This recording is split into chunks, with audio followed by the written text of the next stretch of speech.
Lecture record कर रहा हूँ। इसमें मैं आपको लेक्चर एक तो ये लेक्चर 11 है, ठीक है। इसका एजेंडा ये होगा types of failures during transaction और व्हाट इज लॉग। तो ये तो थ्योरेटिकल सवाल हैं दो, लेकिन आगे इम्पोर्टेंट है शेड्यूल क्या होता है, शेड्यूल क्या होता है और 3 टाइप्स ऑफ शेड्यूल्स, और इसी तरह ना इस सीक्वेंस में आगे हम पढ़ते जाएंगे। टाइप्स ऑफ फेल्योर्स देखिए, आगे जो स्लाइड्स आ रही हैं ना उसमें मैंने ये बताया है कि सपोज करो ये ट्रांजैक्शंस हो रही हैं और ट्रांजैक्शन फेल हो जाए, तो आपके जहन में आएगा कि फेल क्यों होती है ट्रांजैक्शन। जब चल रहा है काम तो चलने दो, अब फेल क्यों हो जाती है, तो इसको हम ये टाइप्स ऑफ फेल्योर है।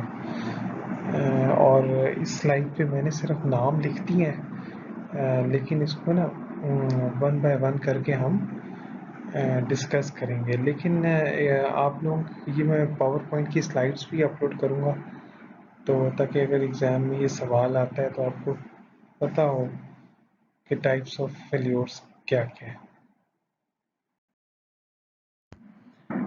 पहला है जी कंप्यूटर फेल्योर।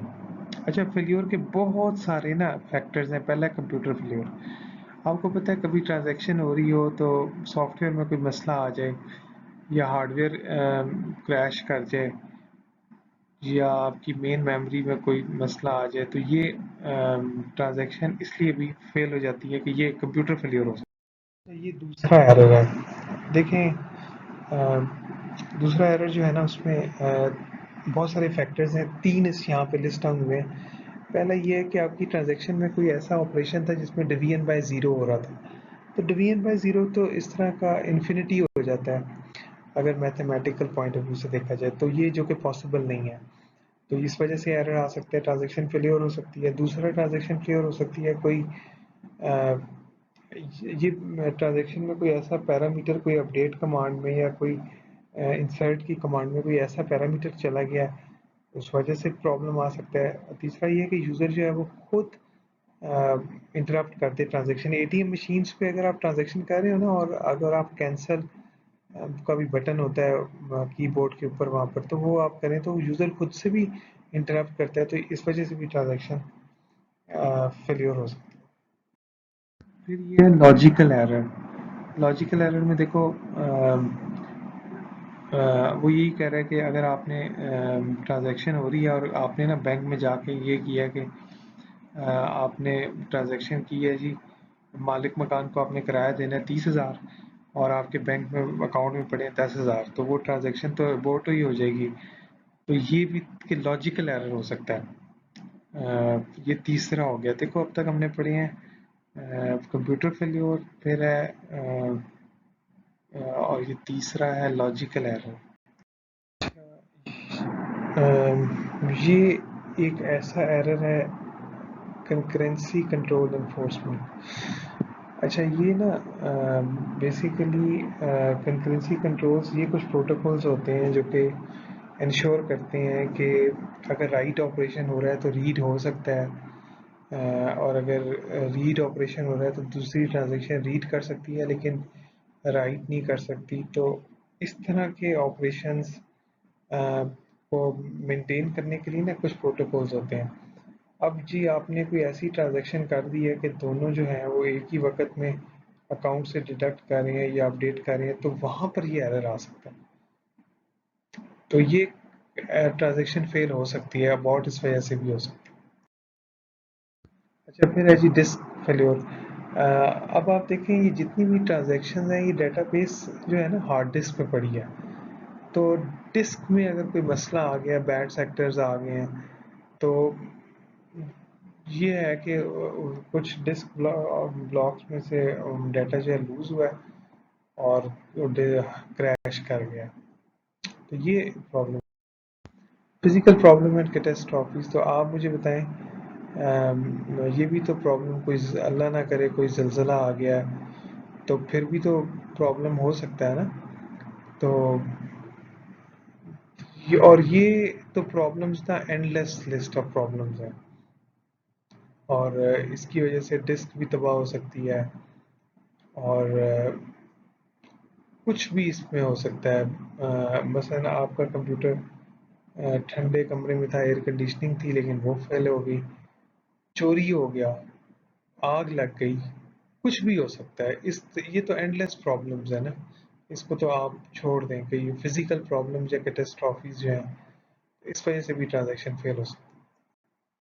तो इस स्लाइड में मैं आपको ये शेड्यूल पढ़ा हूँ। अब आगे ना आप शेड्यूल और टाइप्स ऑफ शेड्यूल्स के बारे में पढ़ेंगे। इसमें मैं आपको बताऊंगा शेड्यूल क्या होता है। अच्छा, अगर आपसे मैं ये कहूँ कि आप इसको ये समझ लें कि जिस तरह आपका टाइम टेबल होता है ना, उसमें क्या हो रहा होता है कि सारी जो है हर क्लास का काम हो रहा होता है, हर क्लास को पढ़ाया जा रहा होता है। तो जब बहुत सारी ट्रांजैक्शंस हैं वो चल रही हो ना इकट्ठे, और चल रही हो इकट्ठे और इंटरलीव्ड फैशन। इंटरलीव्ड का मतलब बताऊँ क्या होता है? अगर सीपीयू कुछ टाइम किसी प्रोसेस को दे रहा है, कुछ किसी प्रोसेस को दे रहा है, कुछ काम ट्रांजैक्शन 1 का हो रहा है, कुछ ट्रांजैक्शन 2 का हो रहा है, तो इसको इंटरलीव्ड फैशन कहेंगे। Then order of execution of operations from all the various transactions is called schedule। यानी कि शेड्यूल ये होगा कि पहले T1 का R1 ऑपरेशन हुआ, फिर T2 का ऑपरेशन हो गया। तो आगे एग्जाम्पल के साथ और भी आपको बेहतर समझ में आएगा। तो ये एक ना जिसे कहते हैं थ्योरेटिकल डेफिनेशन है, और ये बड़ी अच्छी डेफिनेशन है कि शेड्यूल ऑफ n ट्रांजैक्शंस, यानी n ट्रांजैक्शंस का मतलब है कितनी ट्रांजैक्शंस हुई T1 से लेके Tn तक, is ordering of operations of transactions. तो हर ट्रांजैक्शन में कुछ ऑपरेशंस है, रीड राइट अपडेट, तो उसकी ऑर्डरिंग को जब किया जाएगा तो उसको शेड्यूल कहेंगे। अब अगली स्लाइड में मैं आपको ना ये एक शेड्यूल है। अब ये देखो लिखा हुआ है R1X, तो T1 का पहले R1X होगा, फिर R2X है तो T2 का ऑपरेशन होगा R2, फिर T2 का W ऑपरेशन राइट होगा, फिर T1 का R1Y है, फिर T2 का होगा, और फिर T1 का होगा। ये एक शेड्यूल है। और ये आपकी बुक से मैंने डेफिनेशन, बुक भी मैंने अपलोड की हुई है। ये रीड आइटम है, उसमें से कुछ वैल्यूज डिटेक्ट हो रही है, फिर राइट आइटम, फिर रीड आइटम, फिर T2 की ट्रांजैक्शन है, फिर T1 की। और अगर हम इसको लिखने को कहा जाए तो देखो आप इस तरह भी लिख सकते हैं R1X W1X, फिर उसके बाद R2X W2X, फिर R1Y। मैं आपको टाइप्स ऑफ शेड्यूल्स बता रहा हूँ। तो रिकवरेबल शेड्यूल है, नॉट रिकवरेबल शेड्यूल है, कैस्केडलेस शेड्यूल है, और स्ट्रिक्ट शेड्यूल है। और मैं कोशिश कर रहा हूँ कि आपको पहले इसकी डेफिनेशन एक बताऊँ, और फिर मैं एग्जाम्पल के साथ बताऊँ उसकी एग्जाम्पल। और फिर अगर नहीं समझ में आता तो मुझे कमेंट्स में और जूम मीटिंग में फिर बताना, फिर हम इसको पढ़ेंगे।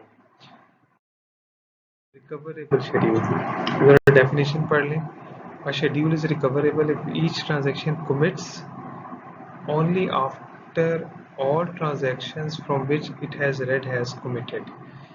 तो इसकी मैं आसान अल्फाज में ये बता दूंगा, अगर दो ट्रांजैक्शन है T1 और T2, और T2 ने कुछ ऐसा डाटा रीड किया है जो T1 से किया है, तो T1 पहले कमिट होगा, बाद में T2 कमिट होगा।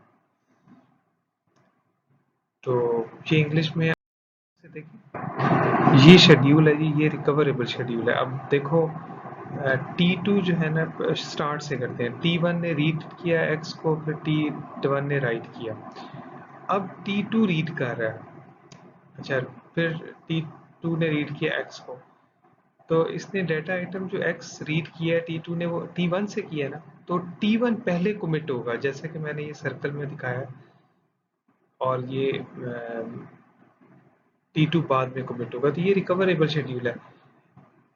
अच्छा, इसके मुकाबले में ना इसकी काउंटर एग्जांपल कि नॉट रिकवरेबल में क्या होता, तो वो अगली स्लाइड पे आ रहा है। ये भी एक एग्जांपल है रिकवरेबल शेड्यूल की।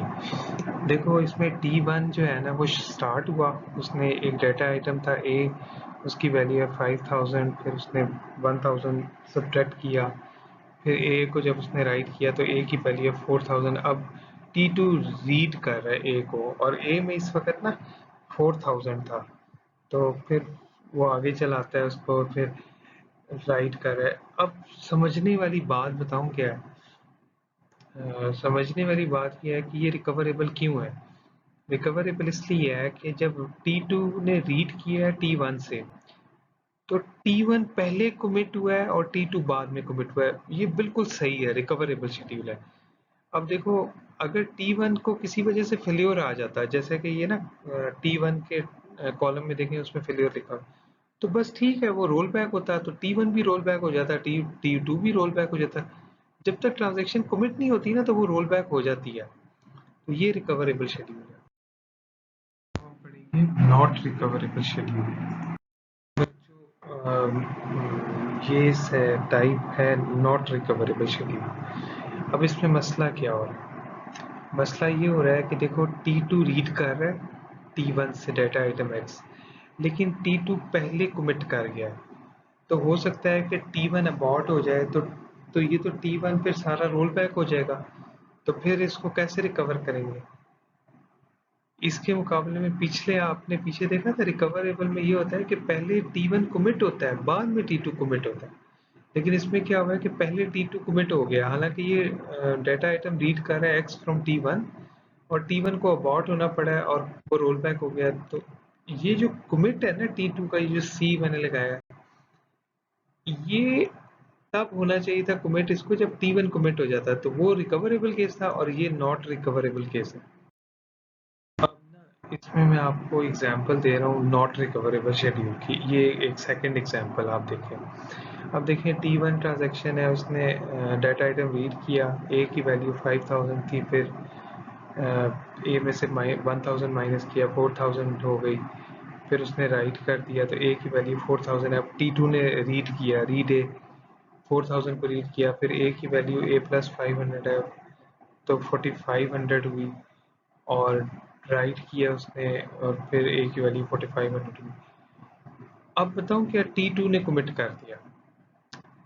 अब T2 ने कमिट कर दिया है, तो इस वक्त डेटाबेस में जो ए की वैल्यू है 4500 है। अब मुझे बताएं कि अगर फेल्योर आ गया T1 में, तो फेल्योर का मतलब होता है कि ये सारा रोल बैक कर दो। तो इसका मतलब ये हुआ कि ए ने जो 1000 सब्ट्रैक्ट किया था, T1 ट्रांजैक्शन की बात करूं, वो तो फिर डेटाबेस में, वो तो फिर इनकंसिस्टेंट हो गया, क्योंकि ये ट्रांजैक्शन तो हुई ही नहीं। तो इसलिए ये नॉट रिकवरेबल शेड्यूल है, क्योंकि T2 पहले कमिट कर गया है और T1 बाद में कमिट, वो फेल्योर पॉइंट आ गया। तो इसलिए ना, इसका काउंटर एग्जांपल यही थी रिकवरेबल में, कि T2 ने अगर कमिट करना है तो वो T2 T1 के बाद कमिट करे। अब पढ़ते हैं कैस्केडलेस शेड्यूल। मैं आपको शेड्यूल बता रहा हूँ, वो है कैस्केडलेस शेड्यूल। अच्छा, इसमें ना ये होगा कि शेड्यूल, पहले इसकी डेफिनेशन पढ़ लें। Schedule is said to be cascadeless to avoid cascading roll back. तो अगर आपको कैस्केडिंग रोल बैक का पता लग गया, तो इसमें फिर आपको कैस्केडलेस का पता लग जाएगा। और जो और मजीद कंक्रीट वर्डिंग ये है कि if every transaction in schedule reads only item that were written by committed transaction. अब जो मैंने आपको पीछे कुछ एग्जांपल दिए ना, उसमें T2 रीड कर रहा होता है, लेकिन वो कमिटेड ट्रांजैक्शन T1 से नहीं, बस जस्ट उसने राइट किया होता है और T2 रीड करना शुरू कर देता है। इसमें वो कह रहा है कि T2 तभी राइट करे जब T1 ने जो राइट किया वो T1 कमिट हो चुकी हो। अच्छा, अब मैं आपको अगली एग्जांपल्स में ना, अगली स्लाइड्स में दो चीजें बताने लगूँ। एक तो ये कि कैस्केडिंग रोल बैक क्या होता है, और ये जो हमने डेफिनेशन पढ़ी है ना कि जो रेड कलर में आ रहा है कि reads only items that were written by committed transaction, इन इसकी दोनों की आगे एग्जांपल आ रही है। अच्छा जी, कैस्केडिंग अबाउट ये होता है, आप देखें T1 ट्रांजैक्शन है, उसने कुछ डाटा आइटम X को रीड किया, डाटा आइटम X को राइट किया, फिर T2 ने डाटा आइटम X को रीड किया, और फिर T3 ने डाटा आइटम X को। अब किसी वजह से T1 अबॉर्ट हो रही है, फेल्योर आ गया, तो आपको पता है T1 भी अबॉर्ट होगा, T1 भी रोल बैक होगा, T2 भी रोल बैक हो जाएगा, T3 भी रोल बैक हो जाएगा। इसको कहते हैं कैस्केडिंग अबॉर्ट। कैस्केडिंग इफेक्ट है ना ये, कि एक चीज हुई तो फिर दोनों को भी हो गया। इस चीज से अब ये एग्जांपल है कैस्केडलेस शेड्यूल, ये बिल्कुल सही है। देखो T2 रीड कर रहा है क्योंकि डेफिनेशन में था reads only item from committed transaction, तो अब T1 जब कमिट हो गई तब वो रीड कर रहा है, तो ये कैस्केडलेस शेड्यूल है। क्यों? और अब T3 की देखो, T3 जो डाटा आइटम X रीड कर रहा है T2 से जब कमिट हो गया वो। बच्चों एक और एग्जांपल है स्ट्रिक्ट शेड्यूल की, एक और, ये और भी ज़्यादा स्ट्रिक्ट है। उसमें ये कह रहे हैं, इंग्लिश में पढ़ें कि इट इज़ मोर रेस्ट्रिक्टिव, यानी कि इसमें और थोड़े बहुत कंस्ट्रेंट्स लगा दिए। स्ट्रिक्ट शेड्यूल वो है कि transaction can neither read nor right until last transaction has committed, तो ना तो वो रीड करेगा ना ही उसको राइट करेगा जब तक वो कमिट नहीं कर लेगी ट्रांजैक्शन। अब इसमें फ़र्क मैं आपको अगली स्लाइड में, अब देखो ये जो है ना, ये कैस्केडलेस शेड्यूल तो है लेकिन स्ट्रिक्ट नहीं है। अब उसकी वजह क्या है, ज़रा गौर से मेरी बात सुनिए। कैस्केडलेस इसलिए है कि ये T2 रीड कर रहा है, लेकिन जब वो कमिट हो गया T1 उसके बाद, लेकिन राइट पहले कर रहा था। अब स्ट्रिक्ट कहता है कि राइट भी कमिट के बाद करे। अब ये देखें, ये स्ट्रिक्ट शेड्यूल है कि इसमें रीड और राइट भी वो कमिट होने के बाद कर रहा है। जो ये मैंने कुछ प्रैक्टिस क्वेश्चंस है 1 से लेके 5 तक, तो इसको मैंने ना छोटी छोटी वीडियो बनाई है, उसमें आपको पता लगेगा कि पहला शेड्यूल कौन सा है। इसको पहले से आप खुद से ट्राई करें, फिर मेरी वीडियो देख के फिर देखना कि ये कौन सा शेड्यूल है। बड़े ध्यान से समझना, रिजल्ट इक्विवेलेंट शेड्यूल, हो सकता है मैं एग्जाम में आपसे ये पूछ लूं। Two schedules are said to be result equivalent if they produce the same final state. However, two different schedules may accidentally produce same final state. तो ये तो डेफिनेशन होगी, एग्जांपल से अगली स्लाइड में। देखो ये दो शेड्यूल है। अब आप कहेंगे सर ये कैसे है? सपोज करो ये पहले को देखते हैं। अगर T1 लेफ्ट साइड से शुरू करो मैं, सपोज करो x की वैल्यू 100 है, तो T1 ने रीड किया 100 में 10 ऐड किया, कितने हो गए? 110। फिर इधर राइट साइड पे किया 110, T2 ने, और 110 में से 7 गए तो कितने हो गए? 103, तो राइट किया, तो आखिरी लेफ्ट साइड वाला जो शेड्यूल है उसका आंसर है 103। अब राइट वाले शेड्यूल को देखो, सपोज करो इसने x को रीड किया 100, 100 में से 5 माइनस हुए 195, 95 इसने राइट किया, 95 T2 ने रीड किया, 95 प्लस 8 90 103, तो देखो दोनों का जवाब 103 आया। और ये दो और शेड्यूल है, सीरियल शेड्यूल और नॉन सीरियल शेड्यूल। ये मैं सीरियल शेड्यूल वो होता है कि if every transaction participating in schedule are executed consecutively, otherwise schedule is non serial.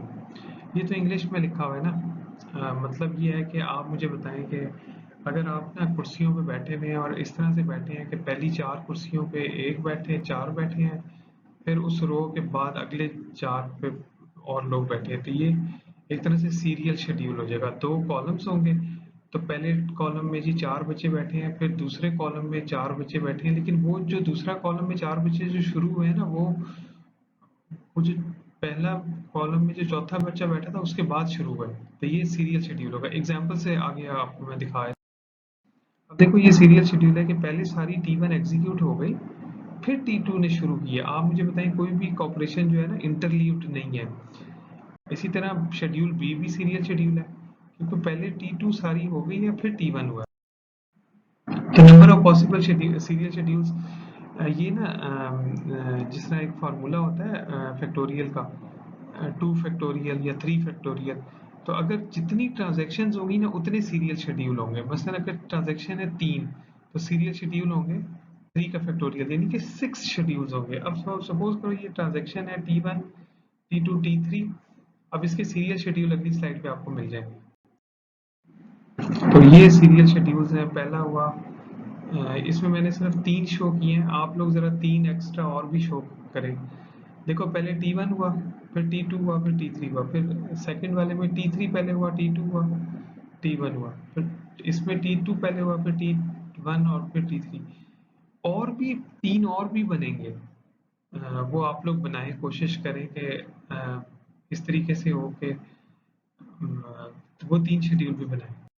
जो बाकी 3 शेड्यूल्स हैं ना, वो मैंने इस स्लाइड पे बताया। पिछली स्लाइड पे मैं आपसे कह रहा था कि खुद से बनाएं, लेकिन इस स्लाइड में आप देख सकते हैं कि वो जो बाकी कॉम्बिनेशन थे ना, वो भी इसमें आ गए। कि पहले लेफ्ट साइड से देखें तो पहले T1 हुआ है, फिर T3 और T2, फिर इधर से T3 पहले हुआ, फिर T1 T2, और वहां से T2 पहले हुआ, T3 और T1।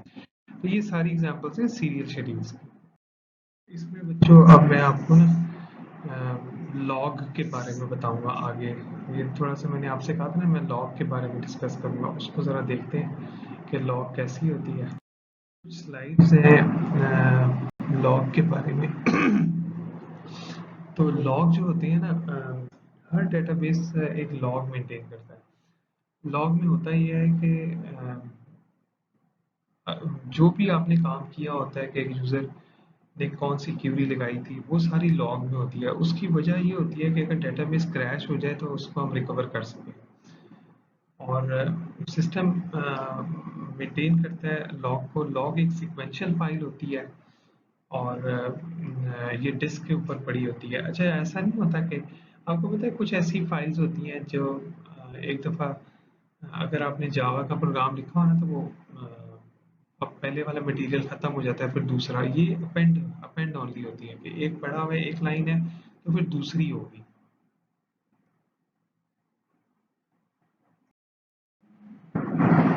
अच्छा, ये ना मैं आपको बता देता हूँ कि ये लॉग की शक्ल होती है, और ये रिकवरी में बहुत ज़्यादा इसका अमल दखल है, ठीक है।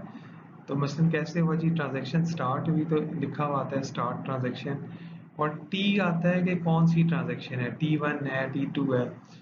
अब आप कहेंगे सेकंड में ना राइट आइटम लिखा हुआ आता है। राइट आइटम होता है ना कि सपोज करो डाटा आइटम एक्स को राइट किया जा रहा है, तो उसकी ओल्ड वैल्यू और न्यू वैल्यू दोनों लिखी जाती है। मसलन ओल्ड वैल्यू है 100 है, और न्यू 110 है, तो दोनों लिखी जाती है, ताकि अगर क्रैश हो जाए तो रिकवर कर सके ओल्ड वैल्यू को।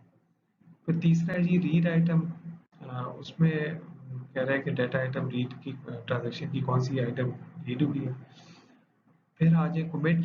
कमिट लिखा जाता है, और अबॉर्ट अबॉर्ट भी लिखा जाता है। मैं ना रिकवरी के ऊपर एक लेक्चर बताऊंगा और आपको दिखाऊंगा कि इस लॉग से रिकवरी कैसे होती है। लेकिन अभी आपको ये पता होना चाहिए कि सिस्टम लॉग के ये कंपोनेंट्स हैं, या एंट्रीज ऑफ सिस्टम लॉग ये हैं।